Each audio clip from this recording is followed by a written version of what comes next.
So I'm going to talk a little bit about slavery in Cambridge, and it's really an exercise in what we don't know as much as what we do know, because it is such a difficult topic that's been so neglected by historians for the most part, and where the record is very, very, very sparse. So I'll start by introducing Cambridge geographically. Cambridge was intended to be the capital of Massachusetts, founded in 1630 by settlers in Watertown and Charlestown and Dorchester, who couldn't agree which of them might be the capital, and decided that this little drumlin next to the Charles River, where Harvard Square is today, would be the capital of Massachusetts Bay Colony. That lasted until 1634, when the General Court moved to Boston, which is here on its peninsula, surrounded by mudflats and salt marshes, leaving Cambridge about 4 miles up the Charles River, with no actual reason for being. And so in 1636, when the General Court was considering the location of the colony's first college, it was between Salem and Cambridge.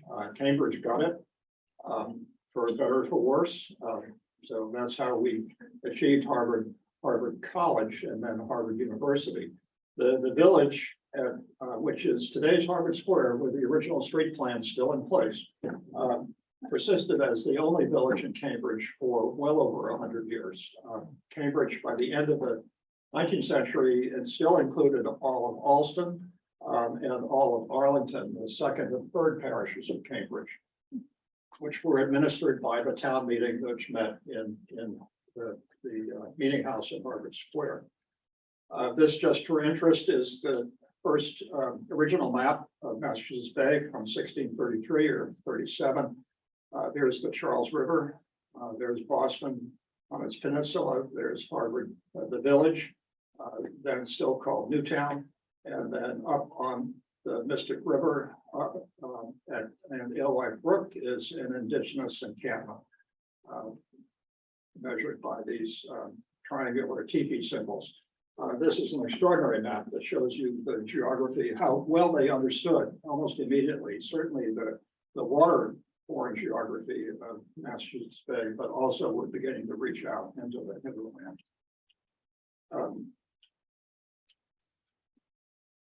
Okay, next slide, please. Great question. Sorry, just there we go. There is that. I think we skipped. There we go. Okay, so the first settlers began to build in 1631. On this grid plan and in this view, Harvard Square proper, where the kiosk is located, is right there. This is Braintree Street is now Massachusetts Avenue. That's JFK Street running down towards the river. So when Harvard was founded, they bought two pre-existing houses from settlers who had moved to Hartford. One of them was the Edward Goff House, and then the other became known as the Nathaniel Eaton House. And the Eaton House was the first building at Harvard College. The foundations of these structures were discovered in 1910 by the Boston Elevated Railway, which was digging the subway. They discovered these foundations, and so this caused great interest at Harvard. And these foundations are now marked by these bronze plaques in the middle of Massachusetts Avenue. This is one corner of the Eaton House Foundation. That's the other corner. The Goff House Foundation plaques are on either side of that crosswalk in front of the Smith campus. So the relationship to slavery is that Nathaniel Eaton had a servant, a Moor, an African, who was, I think, still the first known recorded African-American in Massachusetts, or Massachusetts Bay. He was recorded, his existence was recorded because the students complained that when the Moor got beer, they did not. And that the Moor was found to be sleeping in a student's bed. These were grounds, among other things. I mean, Nathaniel Eaton was a brutal schoolmaster who whipped and beat his students unmercifully, and only lasted 2 years before he was fired by the overseers of Harvard College. But he had a Moor in his household, and we don't know where he came from or where he went, but he's the first recorded, certainly the first recorded African American in Cambridge. After that, the trail goes dry for a very long time. Not sure what's happening. I'm not sure what's happening either. Let me. You might try pointing it at the machine rather than the screen. Yeah, maybe.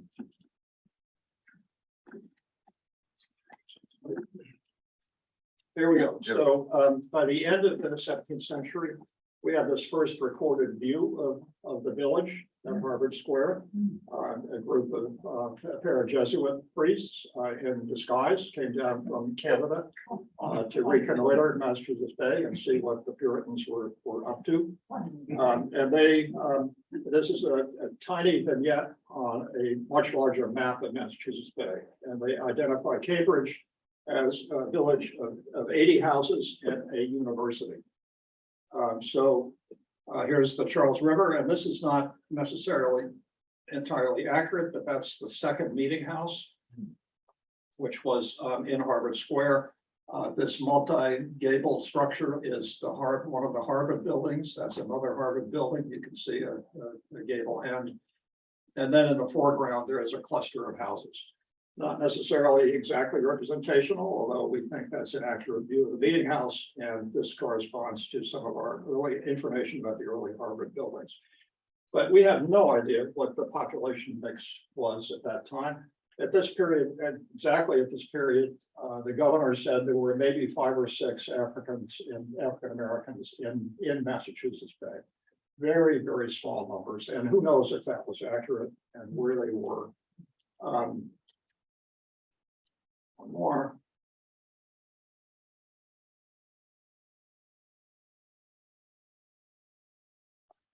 I think there must just be a delay. Somebody could run to the house and get a couple of batteries, maybe a couple of AAA batteries. It's not advancing on my screen either, so I think it's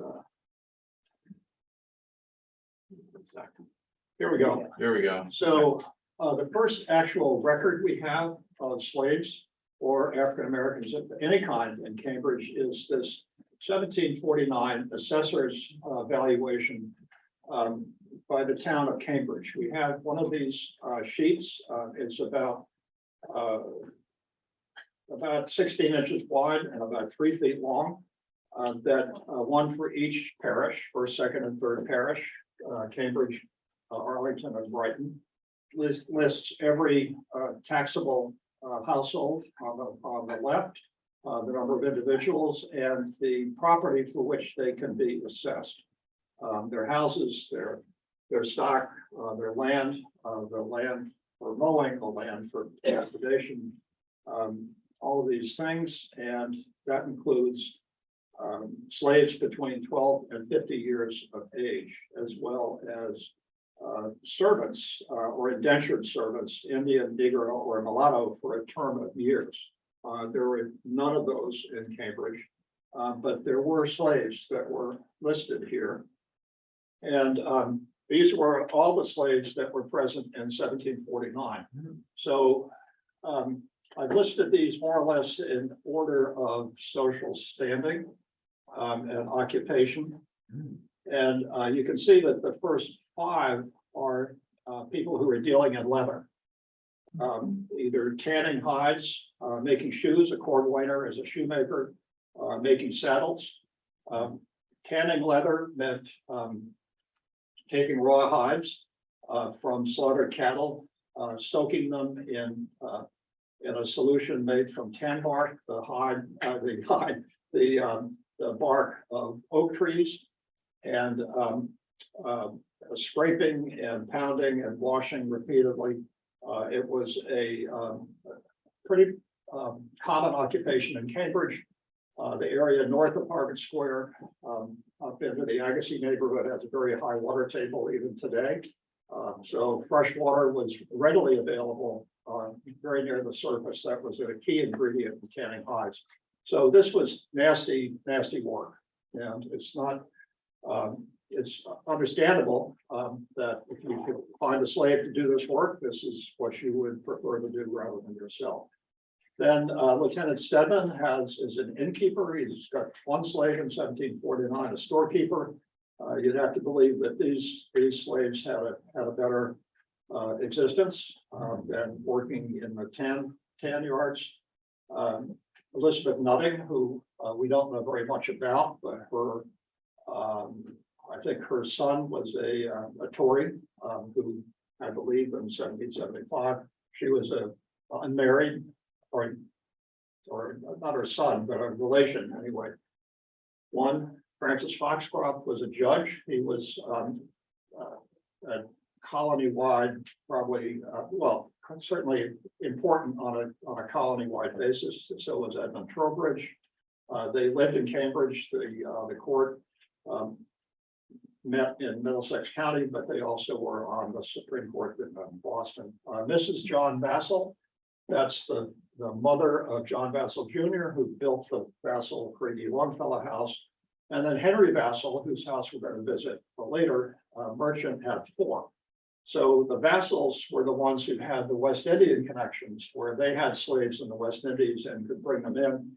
Everyone else on this list, I think, purchased slaves in Boston or locally, and at smaller levels. So just looking quickly at a couple of these folks, Samuel Whittemore was a storekeeper. He lived in this house on JFK Street at the corner of South Street. That's JFK Street in the foreground, South Street going back to the left. This is a house that was demolished in 1900, but he and his slave would certainly have known this. Where the slave lived is unknowable. No one ever recorded the interior of this house before it was demolished in 1900. So we associate slaves with plantations. We've probably all heard about the Tory Row plantations. They were actually, or estates. There were actually, these Tory estates were throughout Cambridge, including at Lechmere Point, where the Lechmeres had this enormous tract of land, including all of present East Cambridge.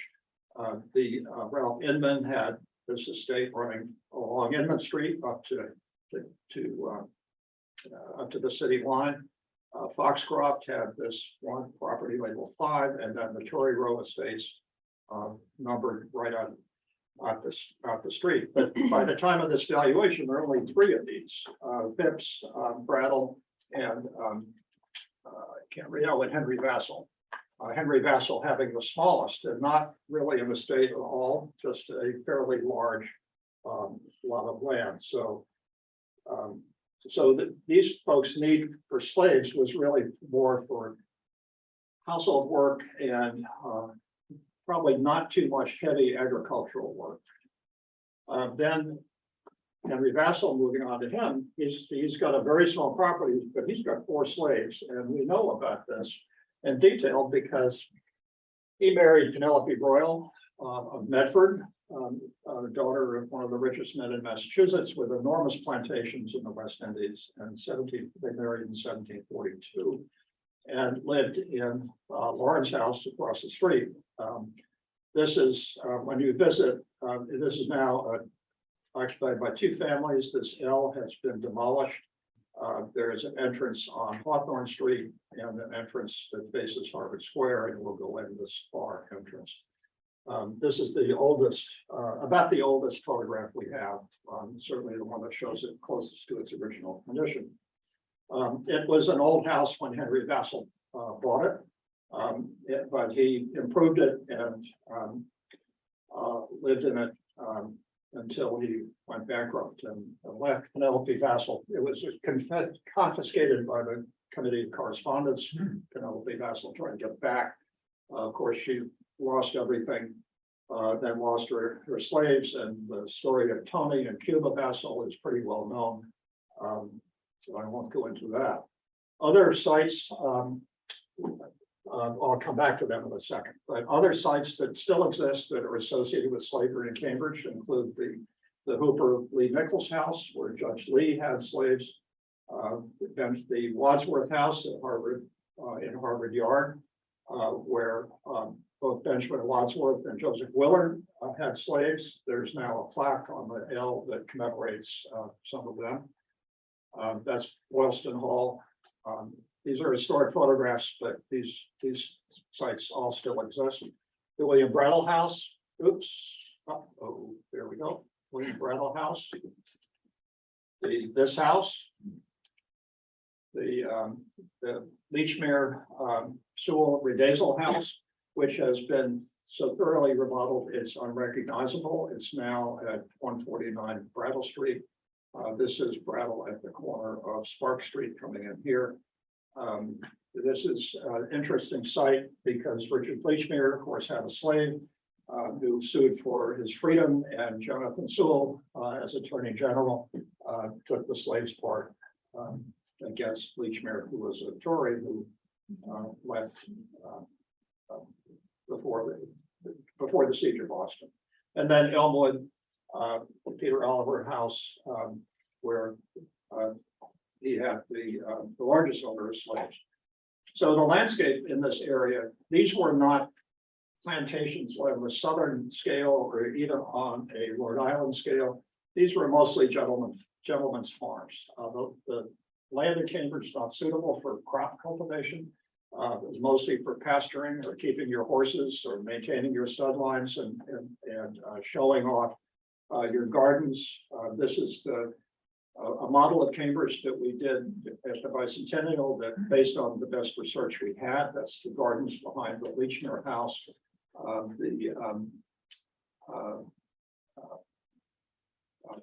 Vassal Junior House is here, and Henry's house is over here in the village in the background. Just to give you a sense of the landscape and the amount and the kind of work that would have been necessary to maintain it. This orchard here at Brattle and Spark Street was well documented. That's what became known as Dictionary Pond, and so on. So these scraps of documentation fill out the picture. When the Tories were left Cambridge in 1775 before the siege of Boston, they went to Halifax and then on to England, where they filed claims with the British government for compensation for the property that had been confiscated or left behind. So these claims are in the Public Records Office in London. We've copied them all for Cambridge, and they are extraordinarily useful in documenting not just stock and slaves, but all of the property that the Tories left. So for John Bassel, for the owner of this house, he claimed that he reported an annual income of 150 pounds from his farm, and then itemized its sundry stock, including Cuba at 40 pounds, a mulatto man Malcolm valued at 50 pounds, a mulatto boy James at 30, William at 20, a woman Dinah at 30, and two small boys at 30 pounds, one of whom was almost certainly Darby Bassel. Darby Bassel, of course, is well known as being the young man who greeted General Washington when he arrived to live in the Bassel house during the siege of Boston. And Darby said, "You got any work for me?" And George said something like, "Sure." And Darby said, "What are you going to pay me?" And George said, "Nothing. Come on, get serious." And Darby is supposed to have said, "Well, no gentleman would have told me to work for him for nothing," or words to that effect. And then Darby, of course, had a very long life. And we'll get back to him at the end of the show. So one of the few artifacts that relate to this period that I'm aware of anyway is this doll of Tony or Darby, made in 1850. That's in the collections of the Longfellow House.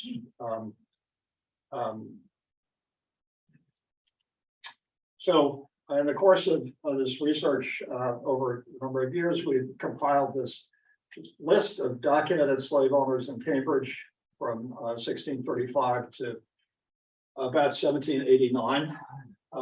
This is compiled from assessors records of 1749. I'll tell you, that's the only annual assessors record we have been able to find. We have combed the city clerk's vault.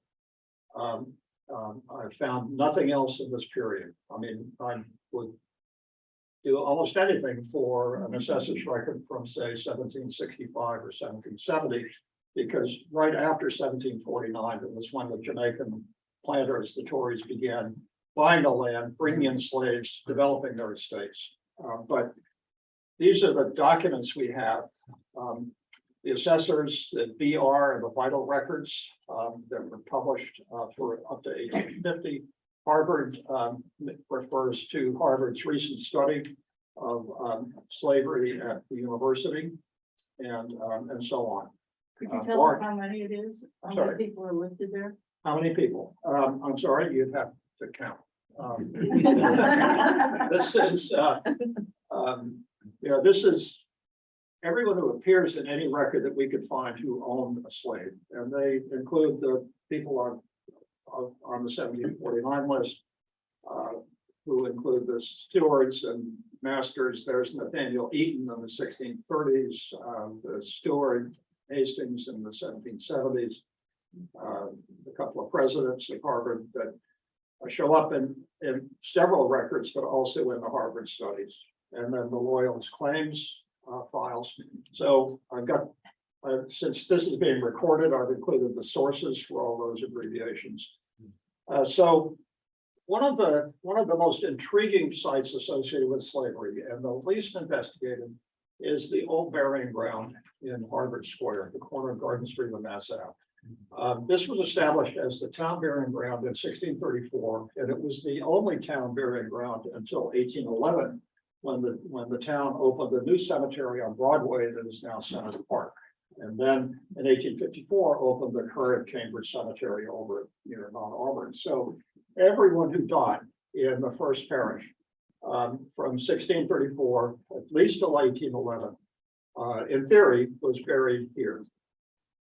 That's everyone. So there are 1,210 graves, in marked graves in the cemetery with headstones or table tombs or some physical marker. A rough count indicates that there were about 5,000 deaths in Cambridge before 1810. So there were probably 4 times as many graves in the cemetery as there are headstones. So we've always known, and it's been part of the air we breathe, that there were two black soldiers of the Revolution that were buried in unmarked graves after the retreat of the British from Lexington and Concord in 1775. They're in the cemetery somewhere. But if you look in more detail, there are 2 headstones that mention Negroes. This is the gravestone of Sisley, who, and it says, "Here lies the body of Sisley, Negro, late servant to the Reverend William Brattle. She died April 8th, 1714, being 13 years old." So this is extraordinary because the questions this raises, who was Sisley? What position did she have in the household? She must have been treasured as an individual because this was an expensive proposition.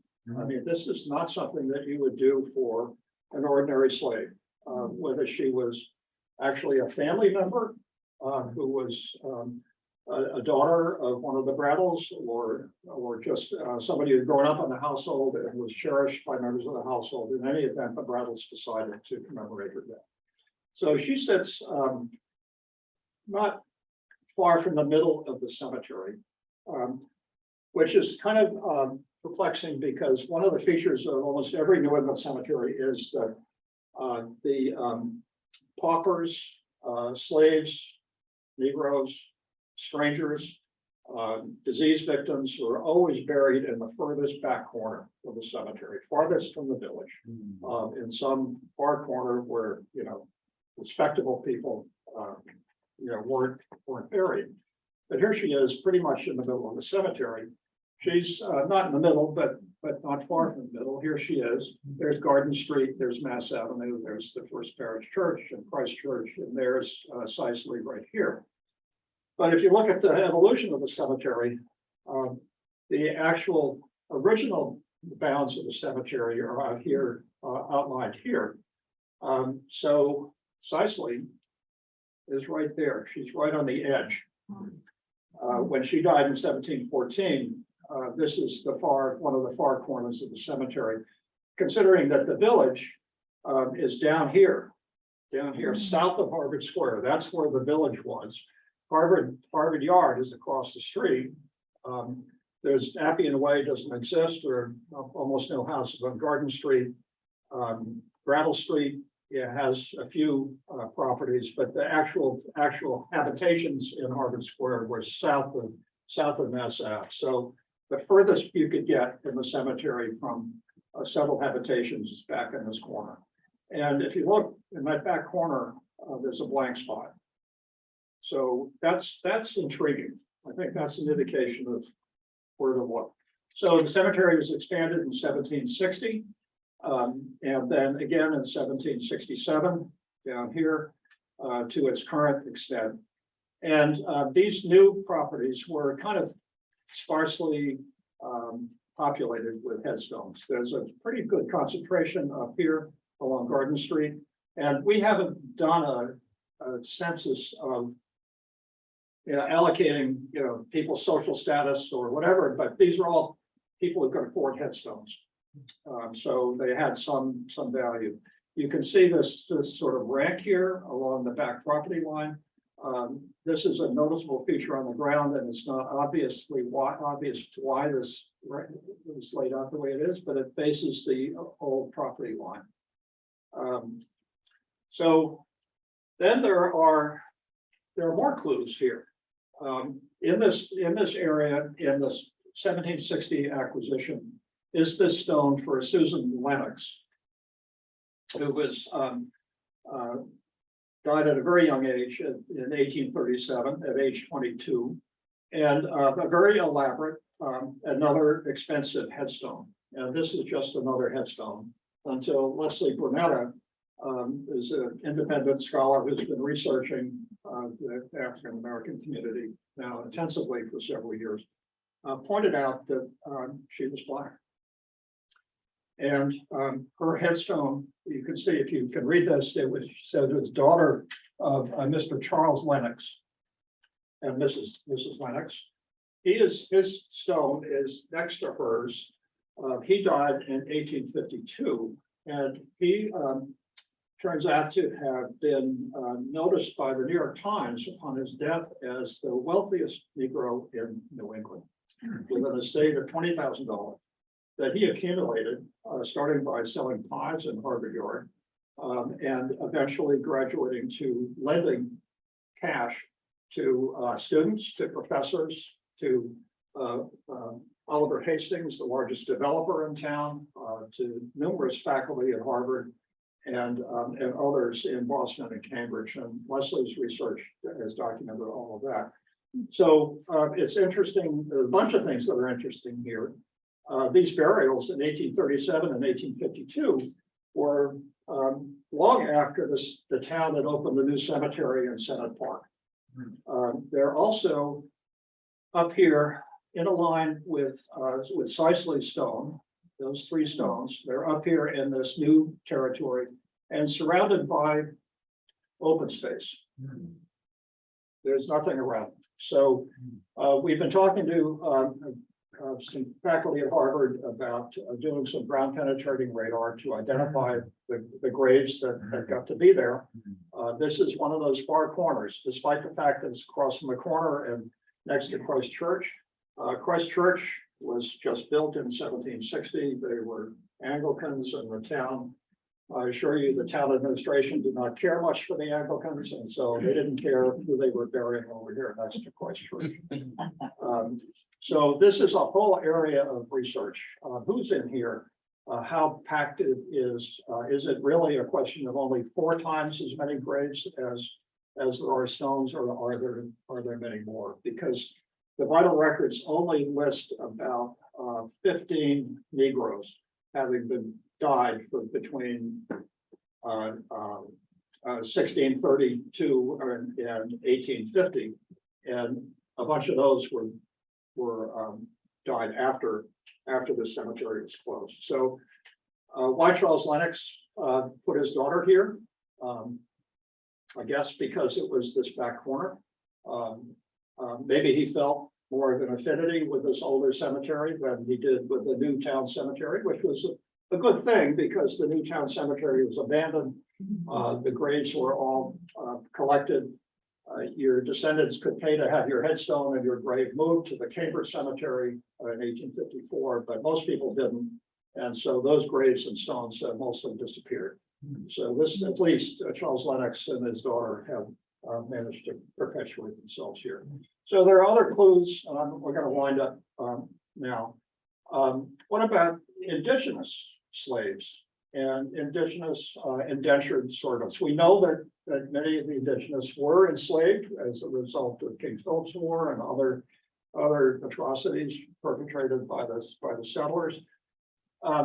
This is a very rare photograph of 13 goodies. The goodies were the housekeepers for the undergraduates in Harvard Yard.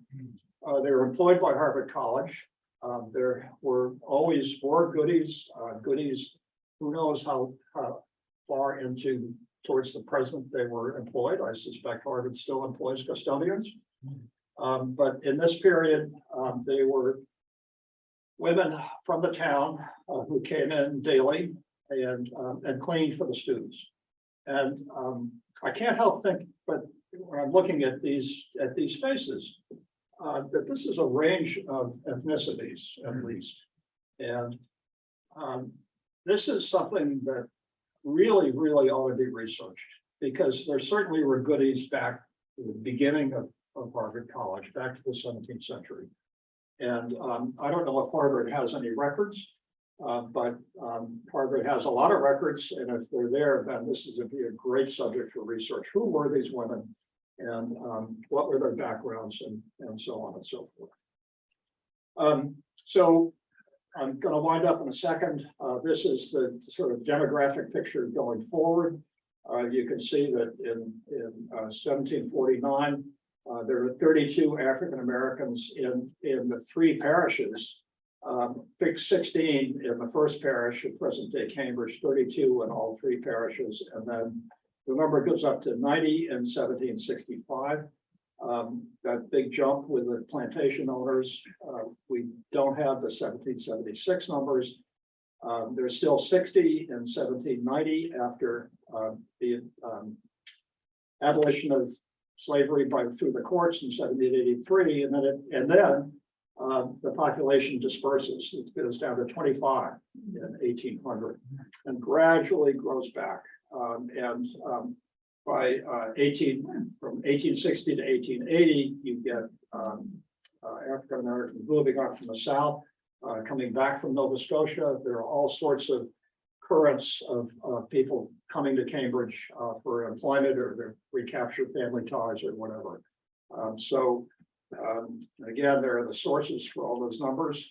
So the last thing I'm going to talk about, and I'm sure I'm way past 20 minutes, is the last connection to slavery that has persisted, or the connection that's persisted the longest that we're aware of is Louisville. So Louisville was a settlement off Garden Street, north of Chauncey Street, that was established by Adam Lewis, who was a descendant of Peter and Minor Walker Lewis. Barry Peter Lewis may have been a slave of Joseph Lee. It's not clear. He bought a property at the corner of Garden Street and Concord Avenue. There's that big mansard house that faces the Arsenal Square Monument. He bought that first, then sold it to a developer and bought. Eventually, the family owned most of these properties. What brought our attention to this was on the 1873 Cambridge Atlas is this notation of a tomb. Well, as I said, everybody in Cambridge is supposed to be buried in one of the cemeteries. This is unique. We didn't have any idea that of private burials. But we dug into it, and this map from 1869, as the Louisville was being dispersed, documents the Lewis tomb, back just where the other map says, and properties owned by the Lewises that are being sold out gradually to Thomas Stearns. He's the developer who's developing the Walker Street neighborhood. So Louisville disappears pretty much by the 1870s. The remains are taken to Cambridge Cemetery. The tomb disappears. There's no sign of it on the ground. But the Lewises persisted. They became more or less hereditary stewards of the Porcellian Club, which was the most prestigious undergraduate club at the university from the 19th century to the present. So George Washington Lewis Sr., who grew up in Louisville and is on that 1873 atlas. He was steward from 1852 to 1876 when he died, and his son, George Washington Lewis Jr., was steward until 1929. And then his son, one of his sons, became steward for a couple of years. But yeah, What did steward mean? steward means the in charge of the daily operations of the club, the catering, the cleaning, the parties, right, setting up for parties, arranging for booze, mostly, entertainment, all of the activities of the club. At Harvard College, the steward was the chief administrative officer for the entire college. So they managed the buildings and the catering and the cooking and the cleaning and all of that stuff. So this was an important job for some of the most elevated Yankees who attended Harvard College for almost a century. So when George Washington Lewis died, he was buried out of Christ Church. President Lowell attended. The whole cast of prestigious Harvard graduates attended his funeral. This is a full-length portrait of George Washington Lewis Jr. that hangs in the Porcellian Club today.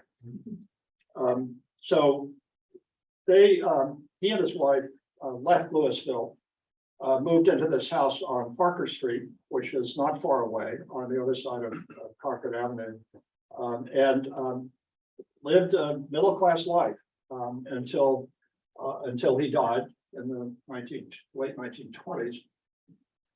His grandson, Jerome T. Lewis, became assistant director of the Cambridge Public Library before he died in 1976. Jerome Lewis never married. There are no other descendants that we're aware of. His family papers included scrapbooks from his grandparents that have survived long enough to be copied. We have copies of many of the photographs of his family albums. It's another resource that doesn't go back to slavery, but my point is that there are connections from almost to the present. I mean, there are many connections to be made from the present back to the age of slavery, but there are actual living, breathing connections that came down almost to the present, and are probably others that I'm not aware of. So with that, I'm finally going to stop talking.